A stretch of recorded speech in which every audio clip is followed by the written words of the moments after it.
Good evening, everyone, and welcome to tonight's seminar. My name is Jerry Bone. I'm a farmer and cattle producer from South Central Kansas. I also have the pleasure of serving as president-elect of the National Cattlemen's Beef Association this year.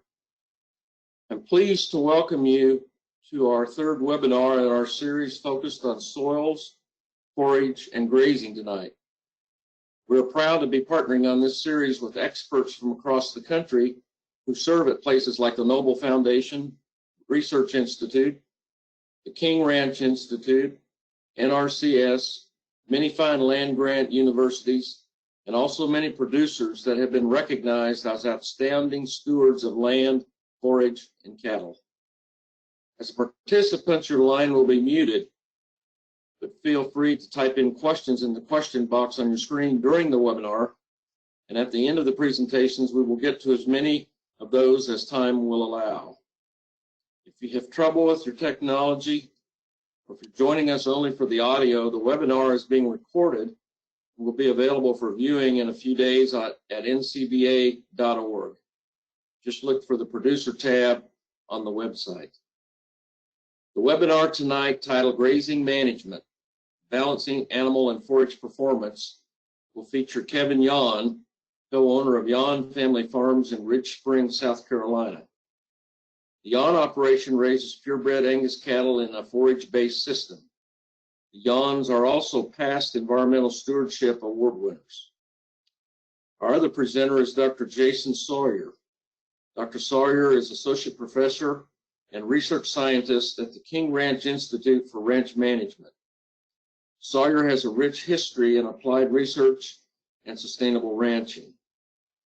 Dr. Sawyer, the floor is yours for your first presentation of our webinar.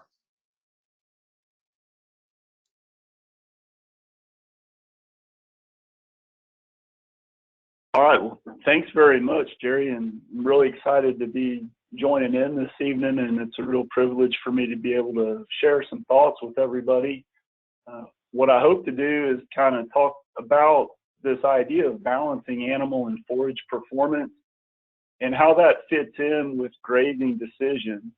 And then everyone will be able to hear more from Kevin about putting those things into practice. So I want to start out by making just a few assumptions. I assume that sustainability is the goal for most producers.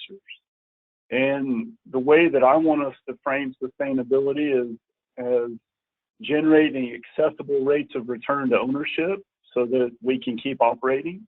In other words, we're profitable, that we're good resource stewards, allowing us to keep operating into the future as well as just today, and perhaps even increasing our productivity over time by improving the resources that we care for. And if we can accomplish both of those things and provide for good quality of life for ownership, operators, employees, members of our communities, if we're recognized as ethical operators, then we meet the criterion of social sustainability and maintain the public's will for us to continue to operate.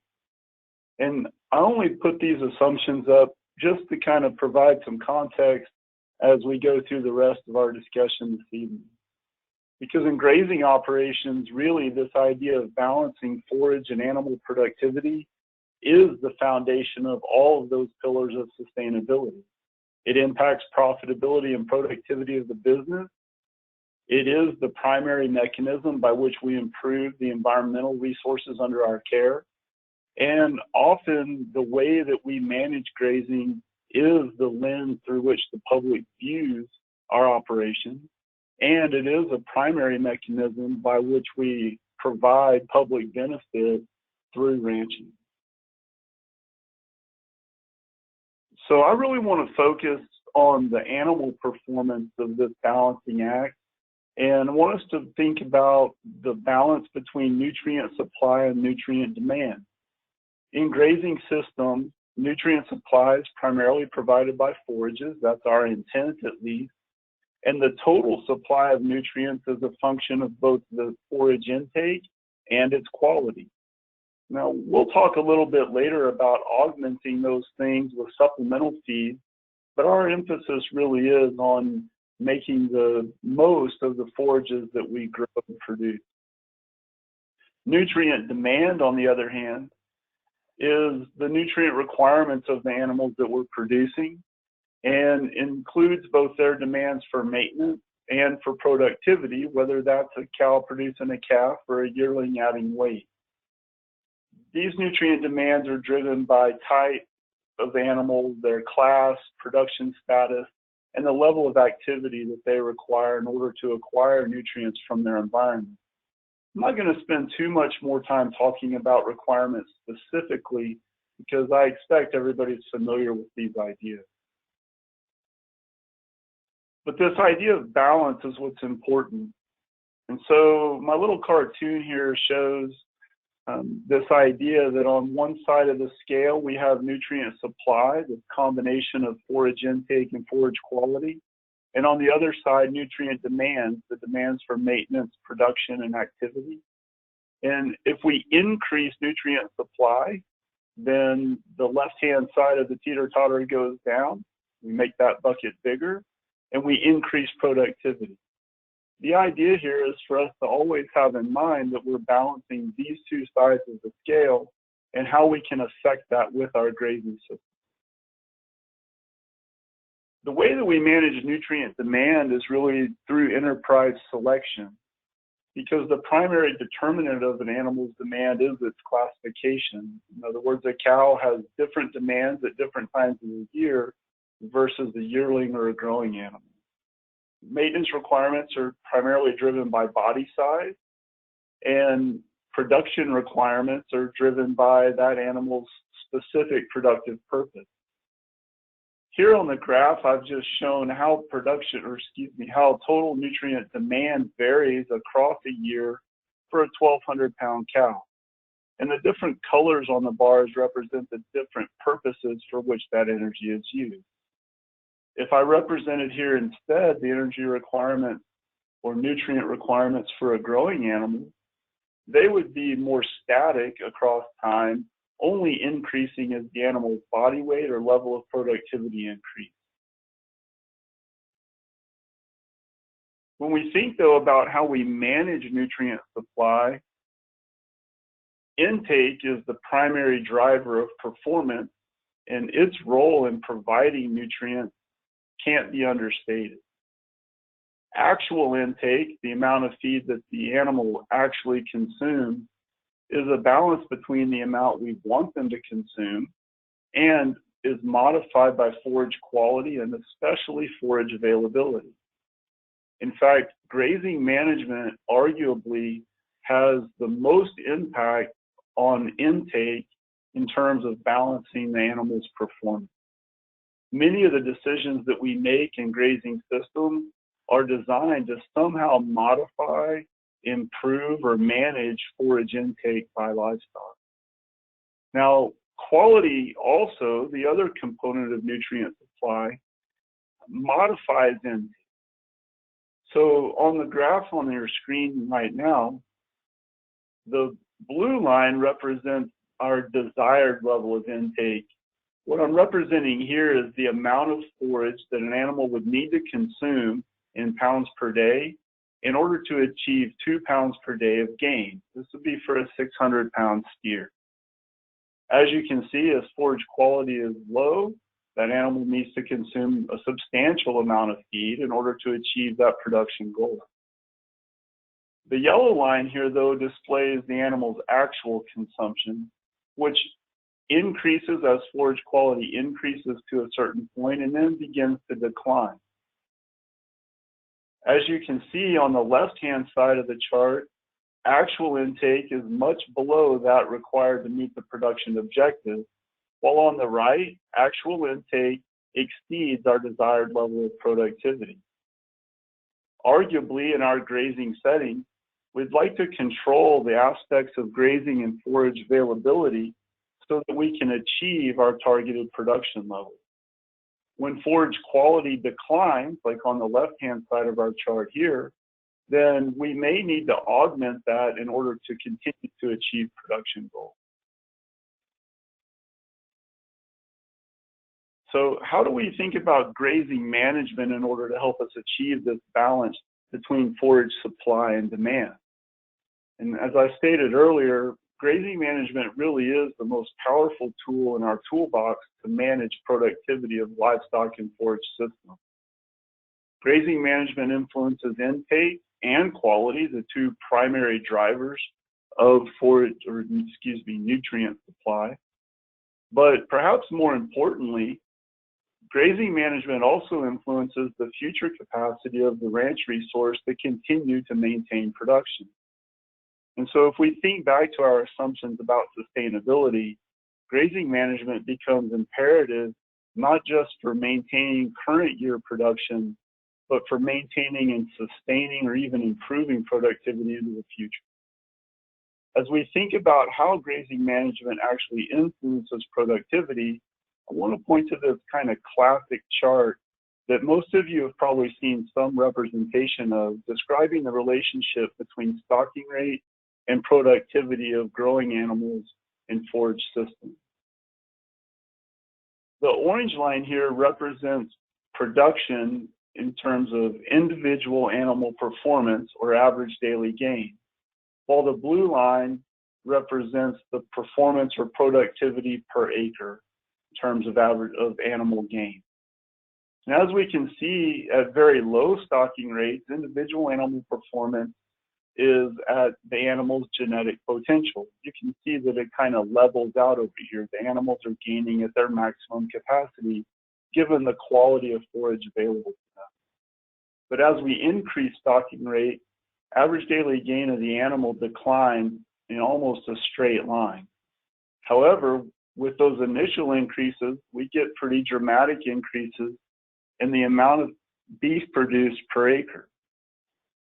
One of our sustainability goals is to improve the productivity per unit area of land so that we can optimize resource use to provide food. As we think about doing that, though, we also have an economic incentive to increase productivity per acre, even though we might sacrifice a small degree of individual animal performance.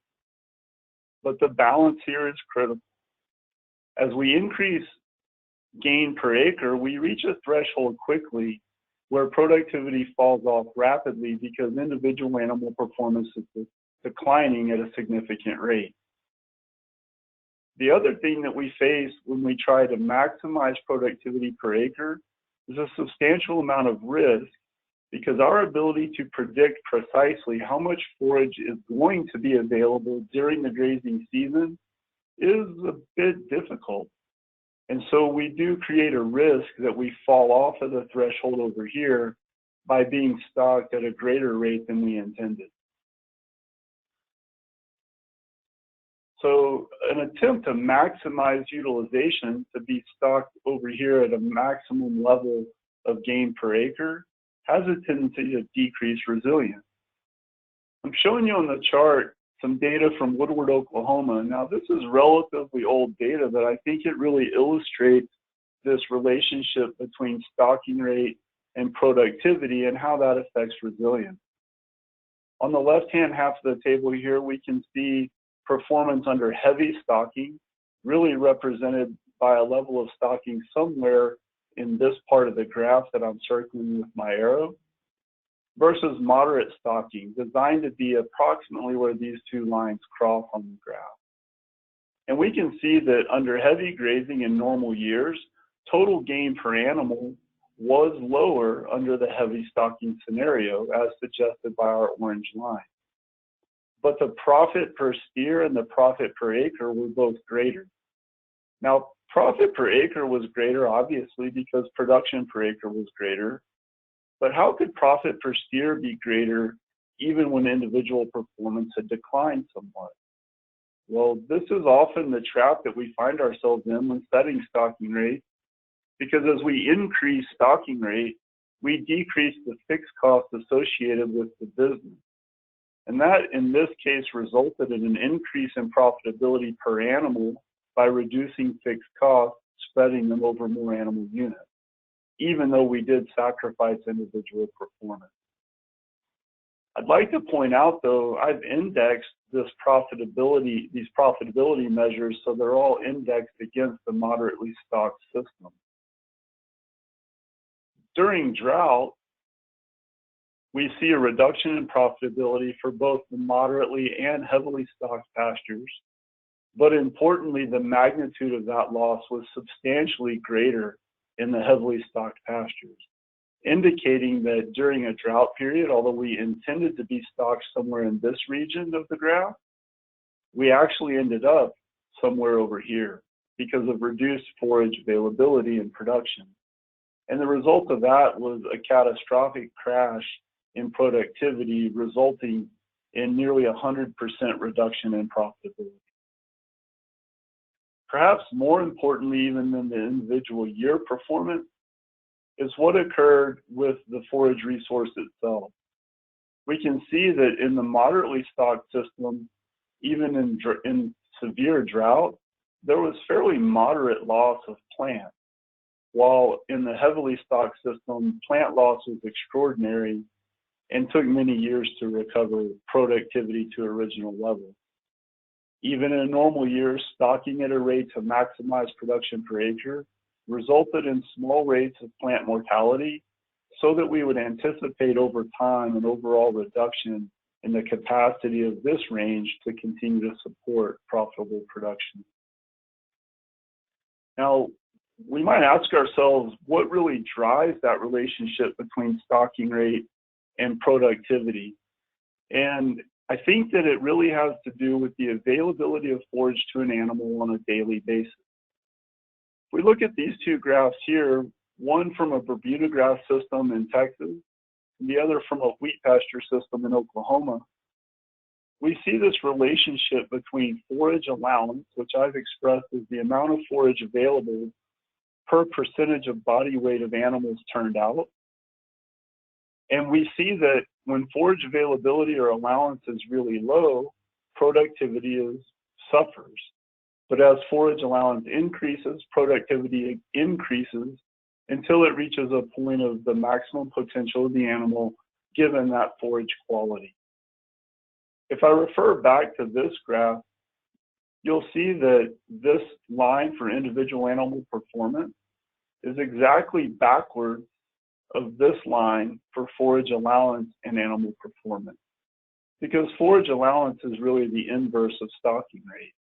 In other words, low forage allowance is usually a result of high stocking rate. In other words, we've placed a large number of animals on the pasture given the amount of forage that's available.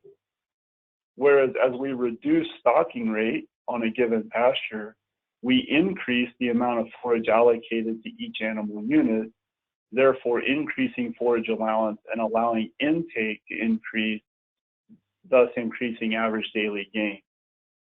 The reason I have the blue arrows on the screen is really to show that despite the pretty dramatic differences in these two forage types, we see a similar response in animal performance and intake, and the threshold for maximizing performance occurs at similar points, at around 20% of body weight. I have the blue arrows positioned here at around 12.5% of body weight, because it's really below that threshold that performance of the individuals declines precipitously in both systems as a result of reduced forage consumption. So on any given site, as stocking rate increases, we decrease forage availability. Forage growth, of course, may offset the rate of decrease in forage availability until the forage stops growing. So the balancing act that we're trying to achieve with our grazing strategy is this balance between the rate of forage disappearance, primarily through animal consumption, and its rate of growth, given some initial supply of forage and expected rate of growth. Some important numbers for us to think about are standing crop measurements that are below 10 to 15% of the total body weight turned out. When we fall below that threshold, gain per acre will certainly decline. However, when standing crop is below 15 to 25% of the body weight turned out, we would expect to see average daily gain start to decline, because at that point, animals become less selective in their grazing habit, and diet quality tends to decrease, resulting in initial reductions in animal productivity. So I'm going to just talk very briefly about grazing systems, mostly because I want us to make the connection between stocking method or grazing system and how we achieve this balance that we're talking about through stocking rate. So grazing systems might allow us to kind of tune stocking rate, but stocking rate is still going to be the dominant decision driving animal productivity in a given system. Controlling distribution through the use of an enhanced grazing strategy or method might help us to improve total forage utilization, which actually increases the effective capacity of the range or pasture system in which we operate.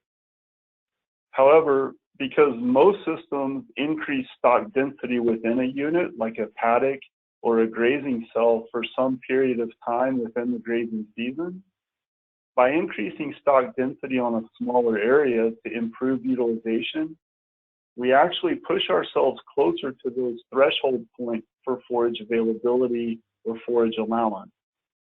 As a result, in order for us to achieve optimal animal performance in a managed grazing system, we have to actually manage the system. When we increase stock density, we actually reduce forage availability in that moment. That's not necessarily bad so long as we remain above those critical thresholds. But because we have animals concentrated in a smaller space, we approach those threshold points much sooner, and performance will suffer if we don't monitor it carefully and prepare to relocate animals to the next grazing unit in the allotted time. I would submit to you that regardless of your choice of grazing method, closer monitoring of the threshold of forage availability to animal demand will improve productivity regardless of the specific system that you choose. Now, the other thing that we might choose to do is balance forage supply and demand with supplementation, again, regardless of a grazing system or strategy. Now, I'm going to submit to you that when we make this decision, we need to do it with a purpose. The purpose should be, in my opinion, to offset deficiencies in forage quality, because when we can do that, we typically generate large responses to relatively small input, and we drive profitability. We may choose to use supplementation or substitution feeding to offset a forage shortage. I'll speak more about that in a moment, but with an initial caution that when we seek to replace forage with purchased feed, we almost certainly are grazing the system beyond a threshold. In perennial systems, we're likely to do damage beyond the current year and begin to question our capacity to produce at the same level into the future. However, short-term substitution feeding may be a viable strategy in certain situations. Again, monitoring forage allowance or availability thresholds allows us to make decisions about when and what to supplement, when to relocate animals, and helps us to maintain productivity within budget projections, ensuring profitability. So I'm going to skip through this slide and show you one that I like a little better that has to do with making a decision about supplementation, either when forage is above the allowance threshold or below it.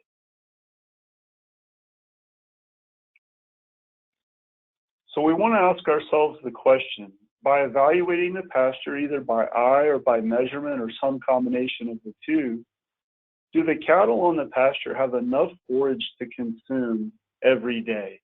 Can they eat all they want to, or are they extending grazing time in order to try to obtain additional intake? If we believe that forage availability is above the threshold, in other words, supply is adequate, animals are consuming all they wish to each day, then we ask what color the forage is.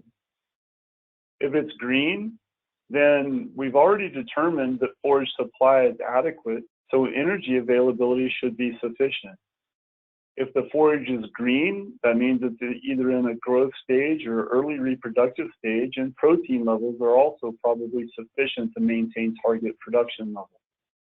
However, if the forage is brown, dormant, it's quite likely that protein levels have declined, reducing forage intake and digestibility, and perhaps causing a secondary energy shortage, even though a forage supply is adequate.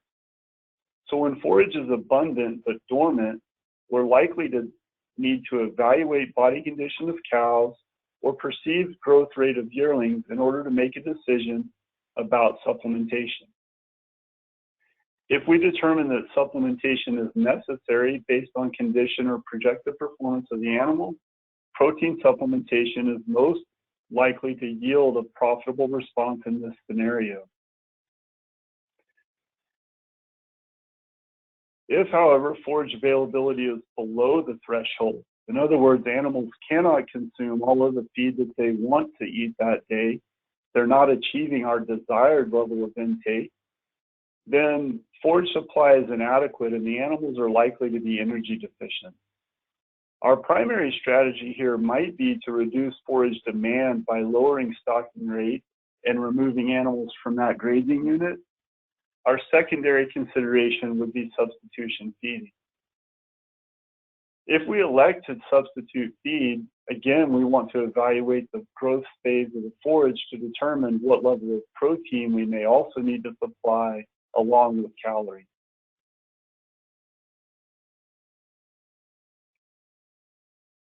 Because our target tonight is really to talk about this balance or interplay between animal performance and grazing systems, and we've already discussed the thresholds of forage allowance that drive intake and therefore animal performance, I'm really going to spend more time talking about energy supplementation or substitution feeding because of its counterbalance to the forage demand problem that we might face in grazing systems.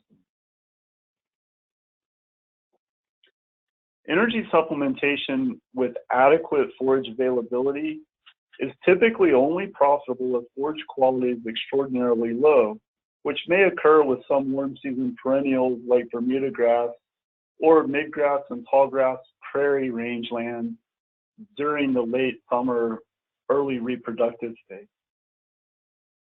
Energy supplementation or low forage quality is typical when forages are dormant, but in those situations, energy is likely not the primary problem. And as I've demonstrated with this picture of calves on wheat in New Mexico, we often create a forage limitation either with early turnout, slow forage response time, or a determination that on annual pasture, we're willing to exceed a grazing threshold and substitute purchased feed for forage growth.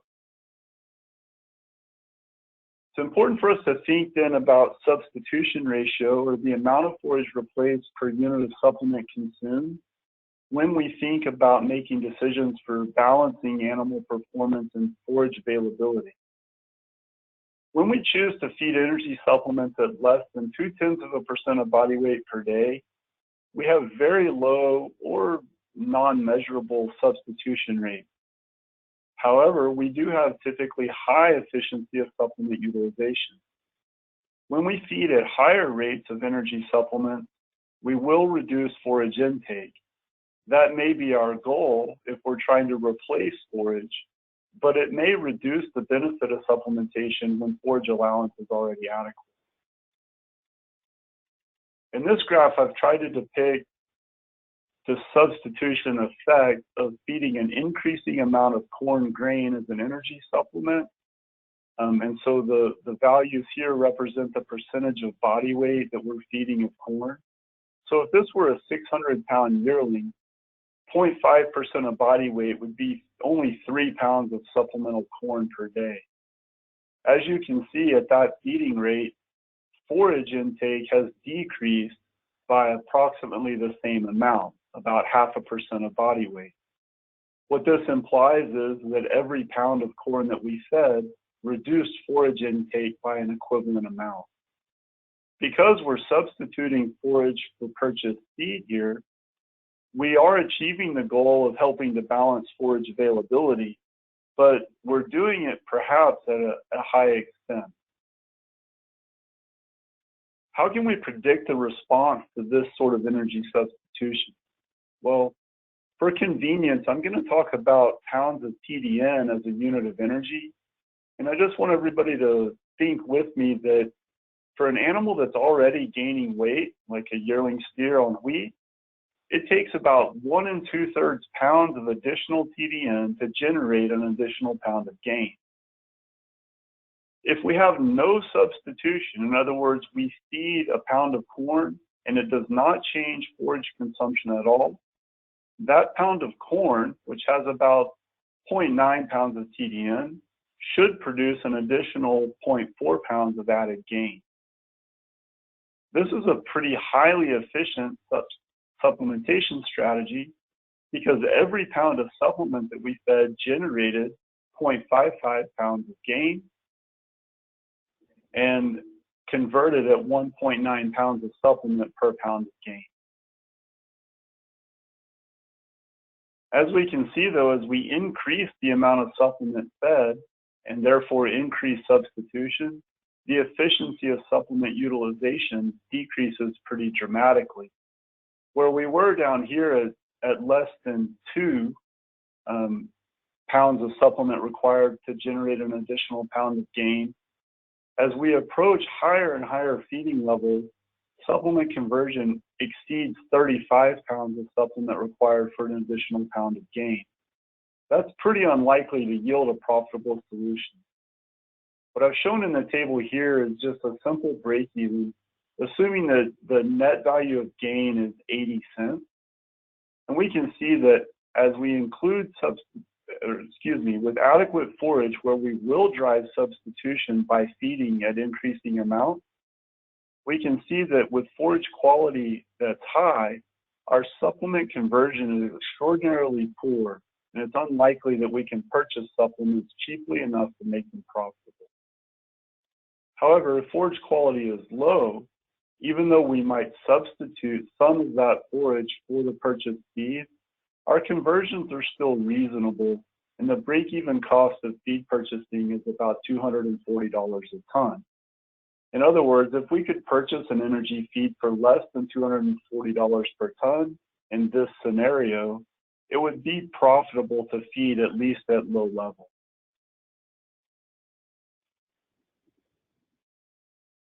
When forage allowance is below the threshold, supplement efficiency will be relatively high, 3 to 1 or less, until we satisfy the animal's full intake requirement, at which point substitution effects begin to take hold and we rapidly lose efficiency of the supplement. In other cases, where forage allowance is already above the threshold, substitution will affect forage intake almost immediately and reduce the efficiency of supplement application. Tying this back to our grazing strategy, if we increase stocking rate, we are effectively reducing forage allowance per animal for that day. And when we do that, we can then capitalize on this effect and increase the apparent efficiency of supplementation of energy. It's important to realize, though, that the risk that we take by doing that is the falling off the cliff effect for total gain and individual animal performance should we underestimate forage availability. This chart is similar to the one I showed before, calculating break-even. However, I'm showing here the improved conversions due to lowered substitution because of limited forage. As you can see, at this low forage quality, we can afford to pay somewhat more for a ton of supplement in order to achieve the additional gain because of that improved conversion.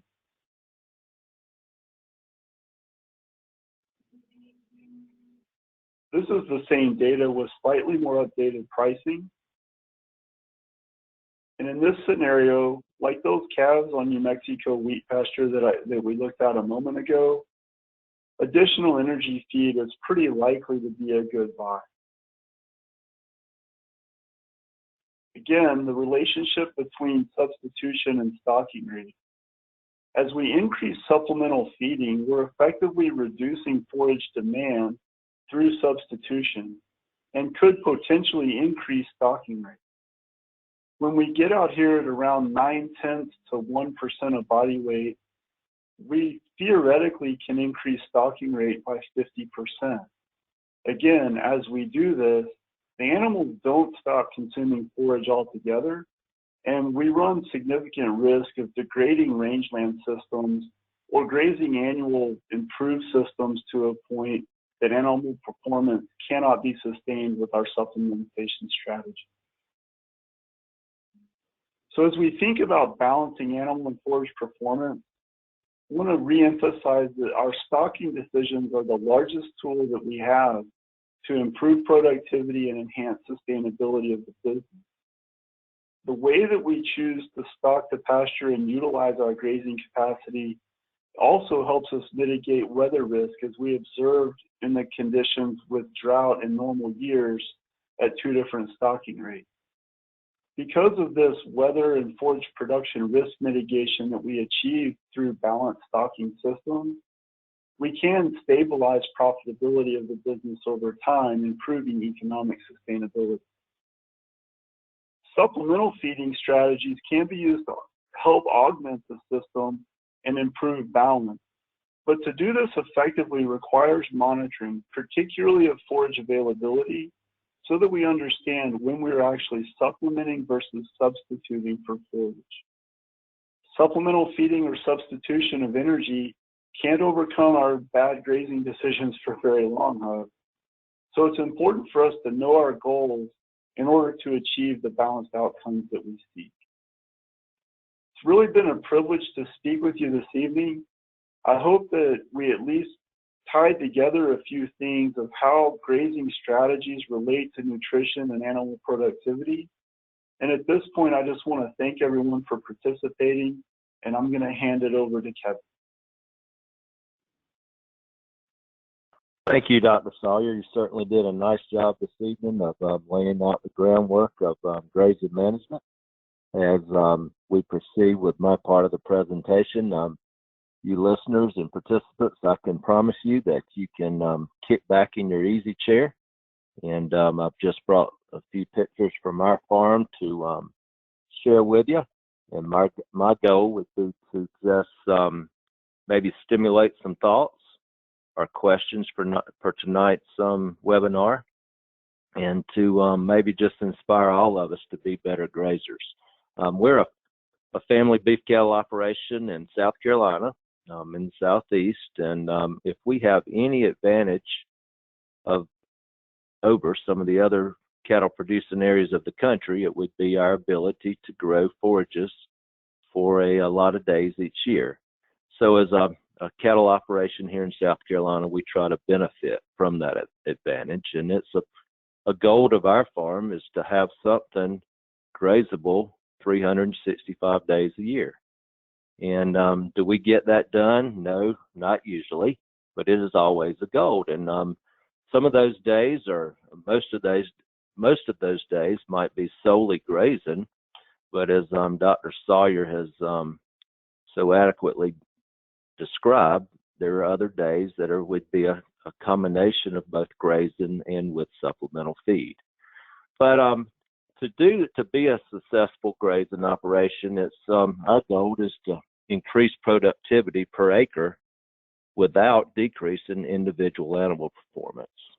And there's a lot of tools in our toolbox today. I don't know of any one idea to tell you to get that done, but you know, as Dr. Sawyer's mentioned, is proper stocking rate.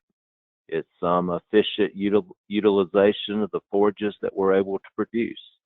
For us, I hope you can see there, it's some cows there grazing some warm season perennials. That's Bermuda grass.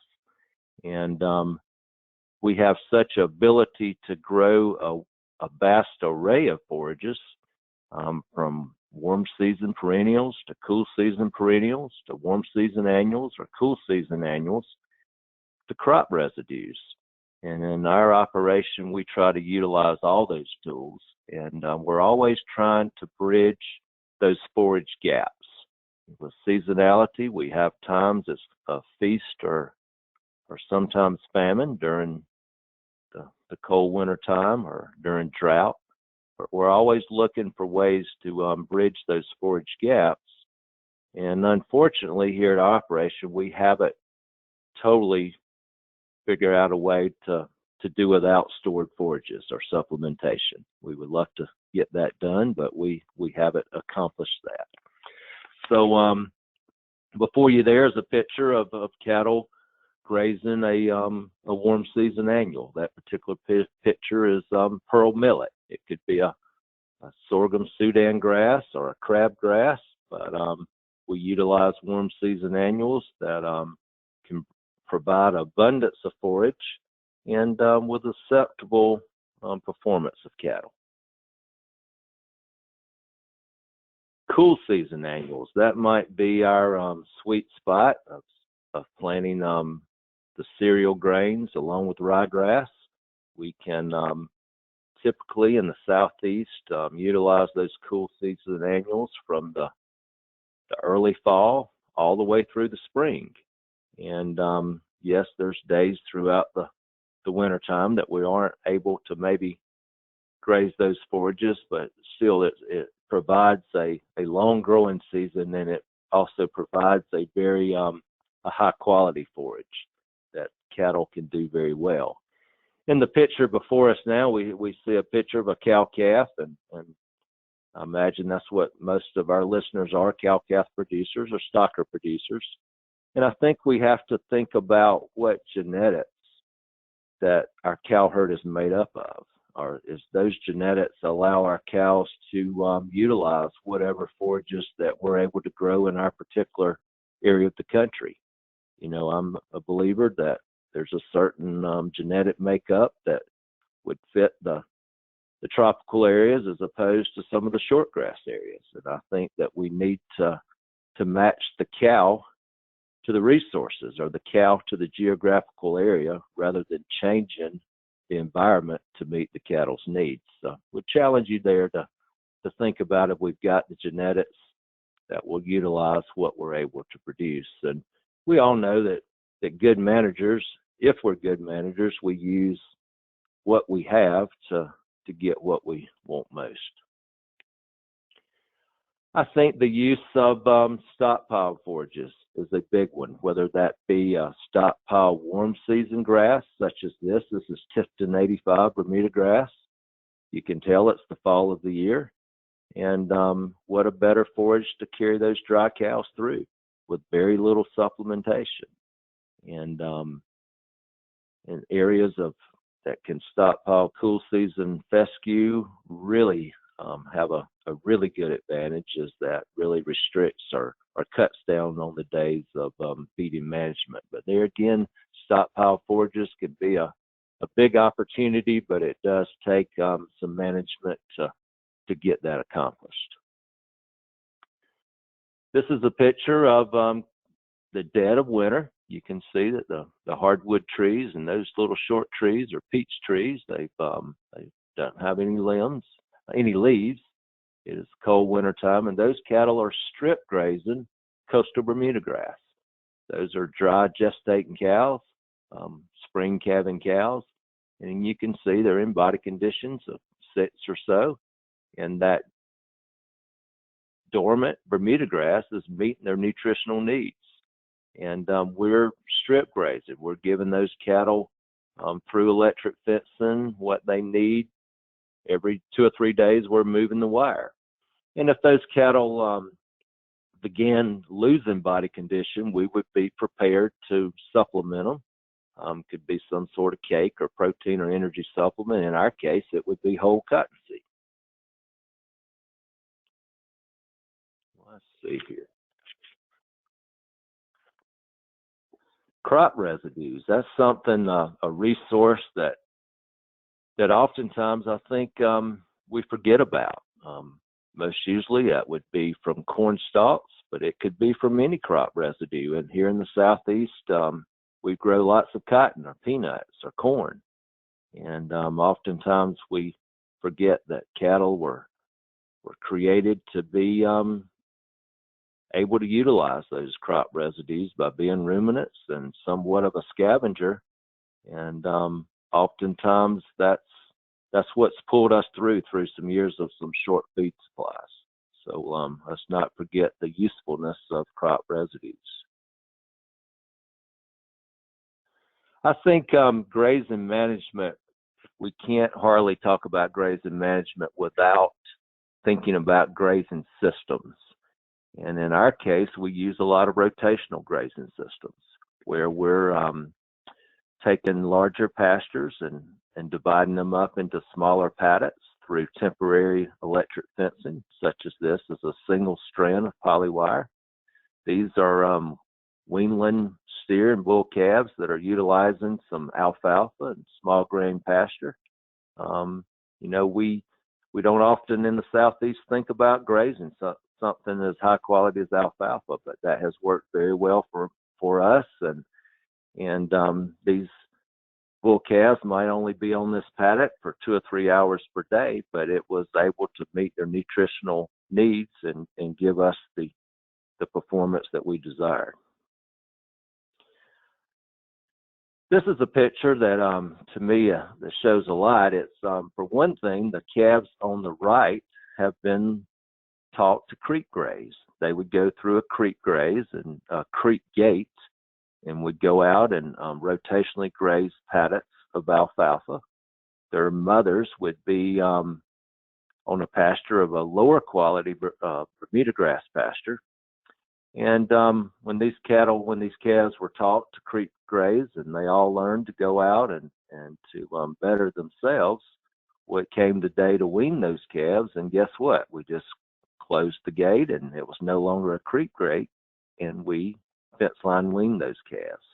And in this certain situation, these calves were weaned without any supplemental feed. They were done totally on forages. We don't always get that done, but that was a neat deal. The other thing on grazing management is anybody can do it. This is a picture of our then teenage boys building a paddock with polywire and step-in post. And, you know, it doesn't require a lot of equipment. It doesn't require a lot of investment. It can even be fun doing it. And the other thing about it is it's really an art. I'm not sure there's a lot of right and wrongs. I would tell anybody just to kind of figure it out. And there's no certain size of paddocks that's written in stone. Just learn what works best for your farm or ranch and have fun with it. Something else that we've noticed is through any rotational grazing system, and to me this is one of the funnest things as a cattle producer that I get to do is standing back, and this our son on a four-wheeler, but I would rather be standing there and opening that gate and watching these cow calves just go out and graze. And what better way to see your cattle, how they're performing, if there's any sickness or any lack of performance. And it's amazing how it helps with disposition, and your cattle become dependent upon you of opening the gate and supplying more forage. So to me, that's a very enjoyable part of what we do. Something else in grazing systems that we have to think about is there is some requirement of grazing infrastructure. You know, that could be in this picture a water tank, or and there's a mineral trough there. We hope that our grasses and forages are supplying most of the animal needs, but we know in our area we still need to supply a nice supply of free choice minerals and clean water. Also in the south, it could be shade in the summertime. It could be closeness to facilities, or in some parts of the country, it could be irrigation. So I'd encourage you to think about with grazing systems what that infrastructure might look like. Fortunately, there's programs that can help with that. We at Yon Family Farms, we've utilized NRCS, or the Natural Resource Conservation Services, for programs such as EQIP that has helped cost share in many of those grazing infrastructure improvements that have helped us to be better grazers. That's I think that kind of wraps up my thoughts. Is that grazing is an art. Yes, there's a very scientific part to it that Dr. Sawyer's done a great job tonight of informing us with. But it's an art, and it's there's sometimes not a right or wrong. I think we have to be in harmony with our land and with our grass and with our cattle, and to be amongst them. And that's the fun part of it. And things such as that rotational grazing allows us to do is providing our forages rest. If you don't take anything home tonight from my very simple comments, it would be it takes grass to grow grass. Oftentimes we just overgraze, and not only does animal performance suffer there, but our forages don't do as well. So just remember that it takes grass to grow grass, and hopefully through my simple slides and comments, I have inspired some thought, or maybe we have time for some questions. Jerry, I'll turn it back to you. All right, thank you, Kevin, and thank you and Dr. Sawyer for your comments for our webinar tonight. NCBA is all about bringing the latest relevant information to our members and the industry. Both of our presenters have certainly helped us achieve that goal tonight. As we move into our question and answer session, I want to remind everyone that while our spring legislative conference was canceled, our team in Washington, D.C. continues to work on your behalf with regulatory agencies, including lobbying for supportive programs like EQIP, which help cost share many of the management practices discussed in this series. If you're a member of NCBA, we thank you for your support. If not, please consider joining at ncba.org. Also, be sure to sign up for our next webinar in this series, Managing Drought, Effective Mitigation Strategies. Registration is open at ncba.org under the Producers tab. I would also be remiss if I didn't mention that the leadership and staff of NCBA is keenly aware of the stress and uncertainty that's going on in our industry right now, and please be assured that we are working diligently to make certain that all state, national partners and regulators are doing everything that they can to keep processing plants operating with inspectors and graders, that we're keeping trucks on the road to deliver cattle and beef to the stores. Many of you are aware there was a big run on beef at many of the retail stores last weekend, and what we're seeing right now is quite a few restaurants being shut down because of this virus scare. So there's a switch going on where there's going to be more demand at retail and probably less at food service and quick service restaurants for a period of time. We're also working with the Commodity Futures Trading Commission and the Chicago Mercantile Exchange to make certain that there are not anything going on unusual in the markets. And fortunately, I think this week we saw here late in the week a little better pricing on some of our fed cattle, so hopefully that will transmit into better times in the next few weeks. But I felt like I needed to mention that to you before we go to the question and answer period. So Josh, I'm going to turn the control of the webinar back over to you to let these two presenters answer some questions from some of our listeners. Terrific. Thank you, Jerry, and thanks for all the service that you and our volunteer leaders provide. And yeah, as a staff member, I'll just echo that we're here, the ones of us that aren't taking care of family that may have been exposed, or any of our staff that's been exposed to the COVID-19. So we're here in the office working and trying to keep things rolling. We know you guys have to keep the cattle fed. That's why we wanted to keep this webinar on tonight and keep doing what we have to do to support you as much as we can. And a lot of us own cattle too, so we're watching it all with you. Couple of questions are coming in. I guess one thing I just want to ask, Kevin, you mentioned having fun, and I know a lot of your family is coming back to the farm. Any comments that you would make about how the systems that you put in place? Any advice you would have for folks that are embarking on this, that do keep it fun and not make it just a headache? I know a lot of people think about dividing pastures up and adding a lot of these management practices is a headache. So I maybe expand a little bit on the fun part of this deal. I would just encourage you to just get started. It could be as simple as going from a continuous grazer, from having a big pasture and the cattle just kind of grazing where they wish, to maybe just dividing that pasture up even in half or 3 or 4 paddocks. Don't make it real complicated, but just get started. And I think you'll see the rewards of doing some grazing management.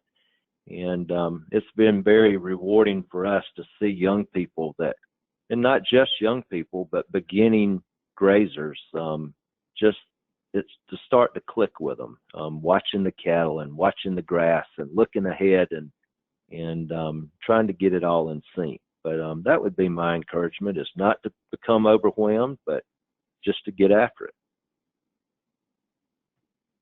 Great advice. I have a multi-part question here, and I'll try to tease out maybe a couple of different questions from it, and I think both of our presenters can answer. How do you recommend collecting measurements on forage to determine, how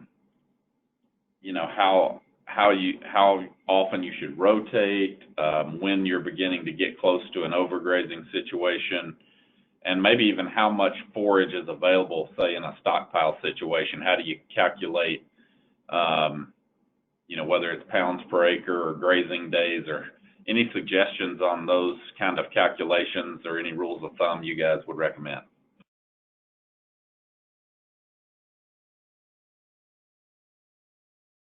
Go ahead, Dr. Sawyer.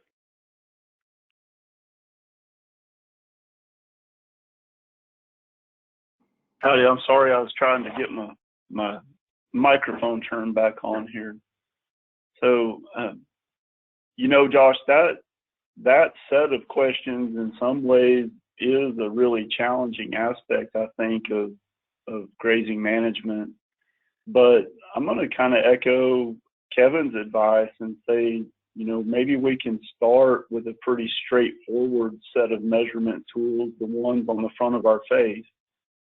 And really, we know from our own experience that if someone will go out and visually evaluate pastures on a regular basis, they can actually get to a point, anyone can get to a point where they can estimate standing crop to within 25 or 50 pounds per acre. I mean, that precisely just by looking. But it takes practice. And it helps to have some way to kind of calibrate your eye. So again, kind of starting with what I think are the easiest things, looking at it is important. We really like to use grazing time as an indication of forage availability. So it's not a quantitative measurement, but how many hours past daylight are cattle up and grazing? If cattle are grazing actively into the middle of the day and they haven't gone to water or laid down to chew their cud, then probably they're working a little harder than you want them to secure the amount of forage that you want them to consume. And that might be a signal that it's time to relocate or move. The kind of getting a little more quantitative from there, certainly the standard method is to take a frame of some size and clip it to the ground and weigh the forage. And I would recommend, rather than try to describe that process in detail on a webinar, I would encourage everyone to check either with their local extension agent or with their NRCS conservationist, who can supply them both with the methods and the tools to make those quantitative measurements on the ranch.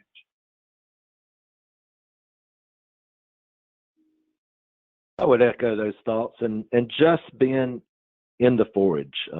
Get off that four-wheeler or get off that horse and walk.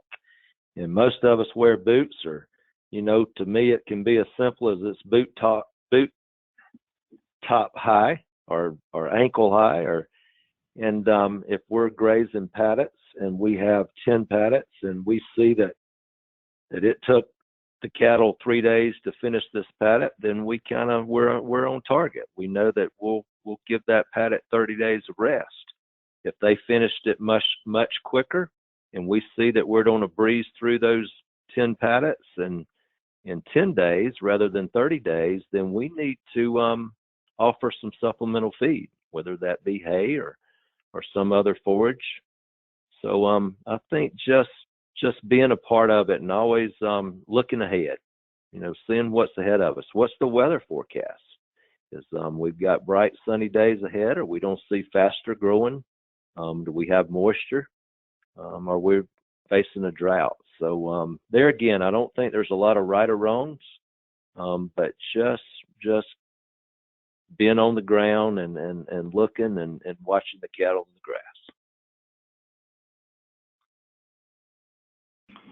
Question, I think, geared toward Dr. Sawyer here on supplementation, and the question's pretty specific from a producer, so I may forward that on to you via email, Dr. Sawyer, so you can reply one-on-one. But I'm going to generalize a little more and say, folks coming out of winter that still don't have green up, grazing some dry forage, do you have any recommendations on supplementation, or even, thinking about summer supplementation? They're really looking for sort of a protein energy mix in that, drier country of the Texas Panhandle, maybe over into New Mexico, across, getting a little dry there. What you recommend for supplementation?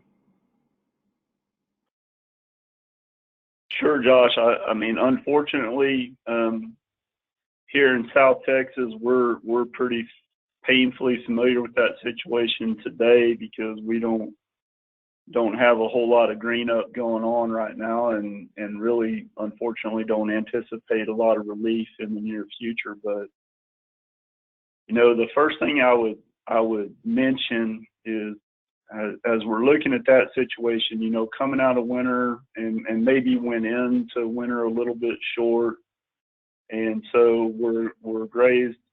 If we're grazed off pretty hard and aren't expecting a lot of growth potential ahead of us, we might really start thinking about relocating those cattle.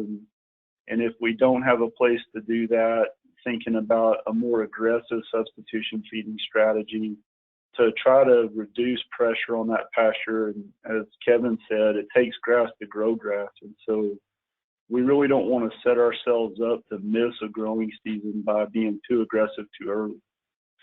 With that said, if you think back to the little flow chart that I showed in my talk, and you can find that actually in a New Mexico extension publication about supplementation on rangeland.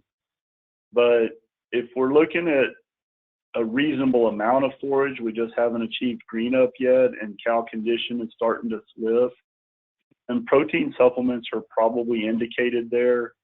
And we're going to be looking for something with the least cost of protein, which is usually going to be a higher protein byproduct feed or an oil seed meal like cottonseed meal. If we don't have much grass on the ground and what's there isn't green, then we're kind of in that situation of not enough forage and not enough quality.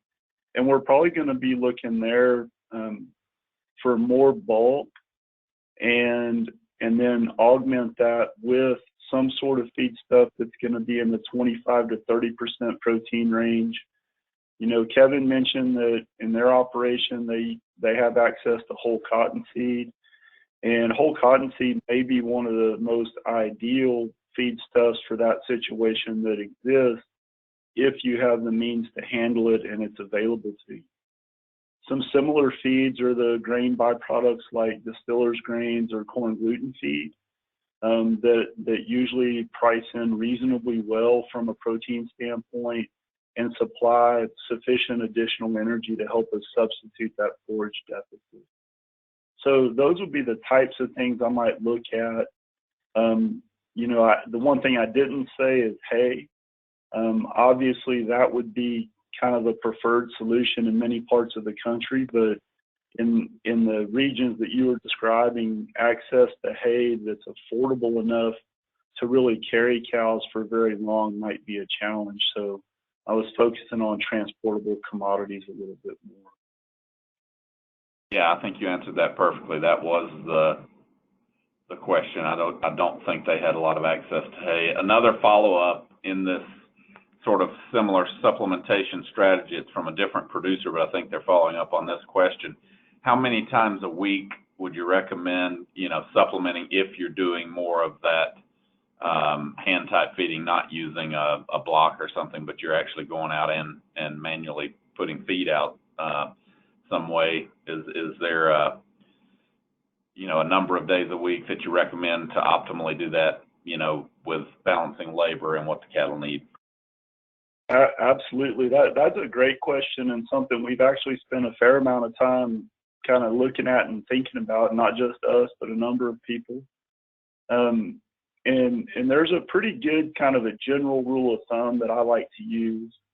If our goal is to provide protein, so I'm feeding a supplement, whether it's a manufactured supplement or a commodity that's got 30% protein or more. And so my real goal is to provide additional protein, not so much additional energy. I'm not trying to substitute for a lack of forage. In those cases, the data is pretty clear that we could actually supplement 1 time a week. So if our goal is to provide, 1.5 pounds of supplement per head per day, I could feed 11 or 12 pounds at one time, 1 day a week, and get the same response as feeding 1.5 pounds every day. Now, in my opinion and our experience, operating, I usually can't transport enough feed to get across the whole place if I'm feeding once a week. And so my preference in that situation is to feed 2 times a week. I think that keeps the cows coming to us a little more efficiently and gives us an opportunity to look at them a little more closely and make sure that body condition is achieving our goals. So even though I think we could get away with once a week with a high protein supplement, twice a week is really my personal preference and recommendation, I guess. Now, if we kind of switch back over to that substitution feeding strategy we were talking about, so we're going to be feeding a supplement that's probably less than 30% crude protein and we're going to be feeding it at higher volumes, somewhere in the neighborhood of 4 to 5 pounds a day target, or even more in some cases. Then really to get the maximum benefit from that and minimize some risks associated with overconsumption, especially if I have something like cracked corn or rolled corn in that mixture, I really want to be feeding that every day. If I really can't logistically achieve that, because certainly the labor expense is extraordinary in that situation, then alternate day feeding will give me about 85 to 90% of the benefit of everyday feeding, but at certainly half of the delivery cost. So that's really kind of how I want to think about the hand feeding situation. Again, I'm not talking there about mineral supplements or blocks or liquids or other supplements designed to be self-fed.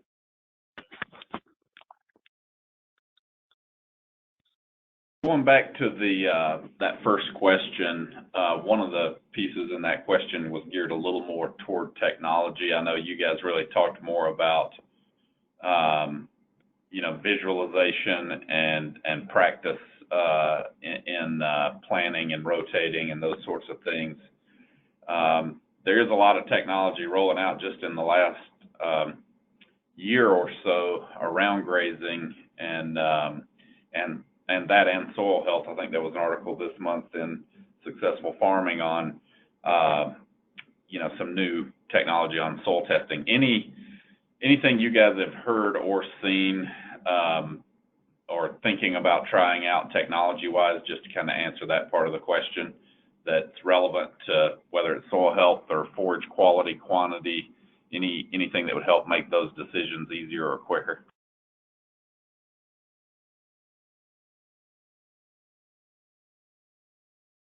Well, this is Jason again, and I'll start off with this one and then hand it off to Kevin, because he may have more direct experience with certain tools than I do. As I mentioned, you know, I would really like it if we had really great quantitative measurement of our forage supply, both in improved pastures and on rangelands. But it's, you know, it's historically a difficult task. Some of the newer technologies that exist that I'm familiar with that have to do with capacitance or you know, even color spectra readings and things like that. We've tried a few of those and had reasonable success when we were in improved forage situations that were, you know, established either monocultures or kind of 2 or 3 species blends. In my experience, we haven't been as successful with those types of technologies or tools in rangeland environments, especially like we have in South Texas, where, you know, it's a pretty variable situation. I will say that the things that we are currently kind of working toward and really think have potential are more remote sensing technology, capitalizing on the satellite technology, and there are some colleagues that are interested in other more remote sensing tools that would allow us to make better estimates on a regular basis. They may not be perfect, but they might give us better trend information for range health. And I think there's a huge amount of potential there. But I don't have a tool in my hand today that I would say I think is the best one. That's mostly because I maybe just haven't found it yet, not that it doesn't exist. But, you know, I don't know if Kevin's tried any other devices or has any other specific tools that he might be familiar with. I guess on the forages side of things, maybe I can't think as many high-tech technologies as we use maybe on the animal side. The animal side, we're using, you know, electronic identification and genomic testing and performance testing and some reproductive strategies. But on the grazing, on the forage side, you know, a lot of it just goes back to the basics. It's utilizing soil tests. We never want to purchase any more nutrients than we have to, but we certainly want to apply the nutrients that's needed and adjust pH as needed. So it goes back to what our county agents have preached for the last 50 years, is to take those soil tests and to apply accordingly. You know, we are using some technology with some irrigation, some variable rate irrigation.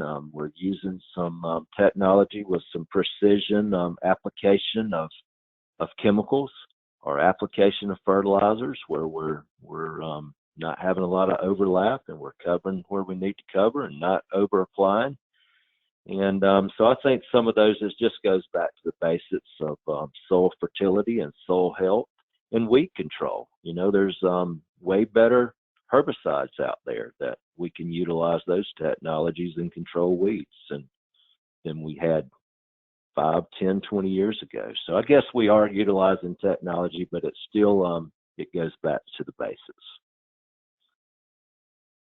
Great. I'll share one that producer shared with me not long ago. They had to do some travel and some work off the farm, and they were utilizing trail cameras essentially to monitor watering patterns, similar to what you guys were talking about, Dr. Sawyer. I think you were mentioning, you know, how soon are they coming to water and that kind of thing. And they were, you know, using that to help them understand how far along they were in the grazing pattern, and trying to figure out some patterns with that when they weren't able to be there every day to look at them physically. And of course, obviously, the other thing is just making sure that the water and everything's working right, so they could send somebody out there if they needed to. I know some folks have used drones for that monitoring as well on more extensive ranching operations. So just a couple of ideas I've been hearing lately.